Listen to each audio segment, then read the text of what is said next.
પરેશભાઈ, આમાં તમે ખેડના માટે ને બધું શું કરો છો? ઉનાળામાં ખાલી ચાસ પૂરતો આપણે ટ્રેક્ટરનો ઉપયોગ કરીએ છીએ જ્યારે ભેજ ન હોય ત્યારે. બરાબર. પછી જમીનમાં થોડા ઘણા અંશે પણ ભેજ શરૂ થાય. બરાબર. પછી આપણે જેને 2 બળદનું કામ આપતો છનેડો, તમારે તો સરસ છનેડો બનાવેલો છે. તો એ એક ચાસમાં ચાલતું જાય અને બધો જે પણ કામ એની પાસે લેવા હોય તે થઈ શકે છે. એટલે આમાં ટ્રેક્ટર ચાલ્યું નથી? ટ્રેક્ટર નથી ચાલ્યું. ખેડૂત મિત્રો જુઓ કે આ 5 ફૂટ ઉપર હાઈટ કપાસની આવી છે, બરાબર છે. અને આપણે કહીએ છીએ કે સુરેન્દ્રનગર જિલ્લાની અંદર 3 સિઝનમાં ખેડૂતો પલટી પ્લાવ મારે છે, જ્યારે આમાં બિલકુલ ટ્રેક્ટર નથી અને એક સનેડાથી આ ખેતરની અંદર ખેતી થઈ છે. સાહેબ, પ્લાવિંગમાં તો કહું ને 2013ની અંદર છેલ્લી વખત જમીનને પલટી છે. બરાબર. પછી લગભગ 4 થી 5 ઇંચથી નીચેની મેં ખેડ નથી કરી. બરાબર. એટલે છેલ્લા લગભગ 13 વર્ષથી આમાં પલટી પ્લાવ નથી આવ્યું. જમીનના નીચેના બેક્ટેરિયા નીચે કામ કરે. ખેડૂત મિત્રો, આ બહુ અગત્યનું છે. આ ટ્રેક્ટરો વાળા જે કપાસની ખેતીમાં વારંવાર પ્લાવ મારે છે. આ કપાસની જે વિશેષતા છે તમે જોઈ રહ્યા છો કે ફર્સ્ટ ક્લાસ કપાસ છે અને પુષ્કળ પ્રમાણમાં ઝીંડવા છે અને ફૂલ પણ એટલા બધા છે. હવે વિચારો કે આ ખેડ પાછળ આટલો ખર્ચો કરવાની જરૂર છે અને આમાં કોઈ પેસ્ટિસાઇડ પણ નથી આવી.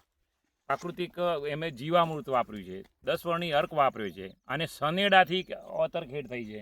વાવણી બધી એ રીતે થઈ છે. ડીઝલનો ખર્ચ એકરે સાહેબ 80 થી 90 રૂપિયાનો છે. ડીઝલનો? ડીઝલ બસ 700-800 ml, વધીને આપણે 900 કરીએ વધારે લોડમાં ચાલે. બરાબર. તો એટલે મારી મોટી આ જે વેરાયટી રહી અને આ રહી, બંનેમાં અલગ છે કે કઈ? ના, બંને એક જ વેરાયટી છે. ભવિષ્ય બીજી વેરાયટી. બરાબર. તો આગળ પાછળ વાવેતર કરેલું કે એકી સંગાથે? નહીં, વાવેતર સાથે.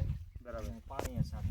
તો પરેશભાઈ, આની હાઈટ ઊંચી લાગે છે, આ બટકા છે, તો એની પાછળનું રિઝલ્ટ શું છે? આમાં ગયા વર્ષે આપણે એક એક્સપેરિમેન્ટ કર્યો હતો. ચોમાસાની અંદર વઢવાણી મરચું.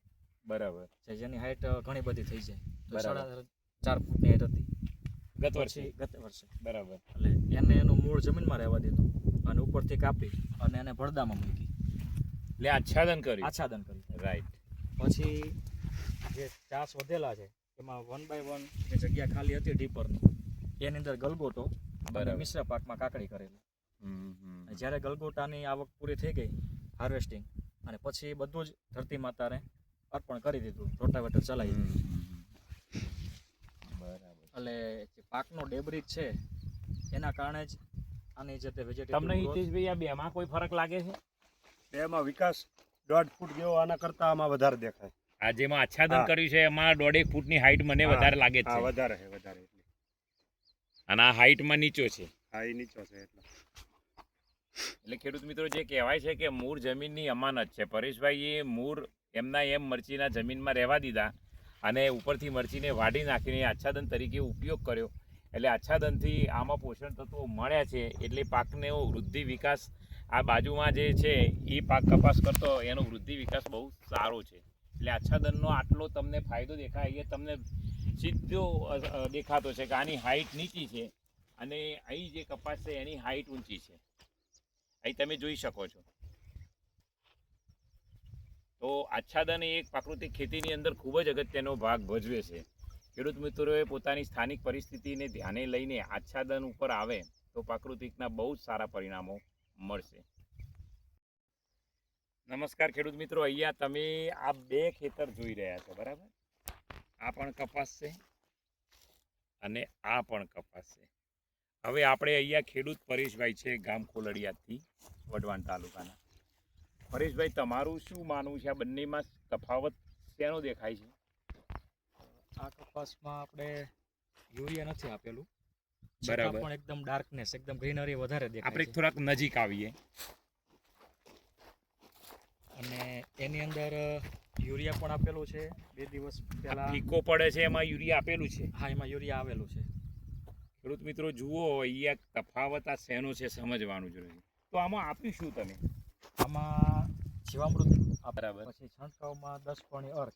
10 પાણીનો છંટકાવ આમાં કેટલી વાર થયો છે? આમાં 3 રાઉન્ડ થયા છે. 3 રાઉન્ડ. હા, બરાબર. અને સાથે છાસ અને ગૌમૂત્ર પણ આવેલું છે.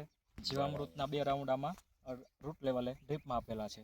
બરાબર છે, બરાબર. અને આપણા જે ગ્રીન કમાન્ડોના બેક્ટેરિયા છે બેક્ટેરિયા પણ એના આપેલા 2 રાઉન્ડ આમાં થઈ આવી ગયેલા ગયા છે, રાઈટ.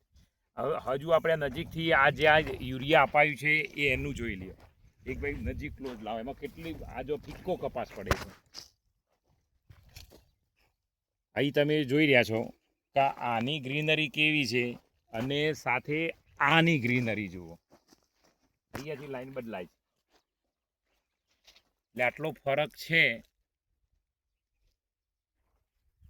આપણે ખેડૂત મિત્રોએ વિચારવાની જરૂર છે. યુરિયા જેવા ખાતરો બંધ કરીને જે માનો કે પ્રાકૃતિક કૃષિના બાયો ઇનપુટ છે, જેમ પરેશભાઈએ કહ્યું કે આમાં જીવામૃત પણ અપાયું છે, બેક્ટેરિયા પણ અપાયેલા છે, અને ઉનાળામાં બહારથી લાવેની પણ ડેબ્રીઝ નાખેલું. વરિયાળી તો આપણી હતી જ. વરિયાળીના વેસ્ટ મટીરિયલ આમાં નાખેલું છે, ડેબ્રીઝ અને આમ ચણા ડેબ્રીઝ છે. બંને કોમ્બિનેશનમાં હતું. બરાબર ચણા છે. વરિયાળી Right. સાથે પાક હતા. સાચી વાત છે. એટલે એનું તો ડેબ્રીજ છે જ. સાથે બીજા લોકો જે વરિયાળી વાવતા હોય એ લોકો સળગાવે. એટલે જો કે ત્યાંથી આપણે લાવીને પણ આખી ધરતી માતાને બરાબર છે, એટલે પેલું આચ્છાદન કરેલું મટીરિયલ હતું. આમાં આવ્યું છે, એટલે આ તાકાત એની જ છે. હા અને સારો હેલ્ધી પાક છે અને 10 પાણીના છંટકાવ પણ થયા છે, હા, એટલે 3 રાઉન્ડ થઈ ગયા છે. સારું છે. આમાં ચૂસ્યા બિલકુલ જણાતા નથી. અને આ તમારે આખે ડુંખા ઉપરથી જ ખબર પડે કેરી પણ લાગી છે. આપણે 2G છે એટલે થોડી લેટ વેરાયટી છે સૈરાટ. બરાબર છે. 4G 5G હોત તો અત્યારે લોકો અને આ તમે જે ગલગોટા વાવ્યા છે હા એમાં એ સરસ વિકાસ સરસ છે. આ ગલગોટા સંપૂર્ણપણે પ્રાકૃતિક naturally. હા, naturally. જે ટૂંકમાં કપાસમાં ટ્રીટમેન્ટ થઈ એ જ બધી એ જ આમાં. બધી આમાં. આમાં જો લીફ માઇનર બિલકુલ દેખાતી નથી. 10 પાણી આવ્યો છે, 10 પણિયામાં લગભગ 2 રાઉન્ડ એના કરતાં એક્સ્ટ્રા થયા છે. એક્સ્ટ્રા થયા છે. સરસ છે પણ અને આમાં એક સાથે યુમિક અને ફૂલ મિકનો એનો છંટકાવ છે. છંટકાવ કરેલો છે. અને બહુ સરસ.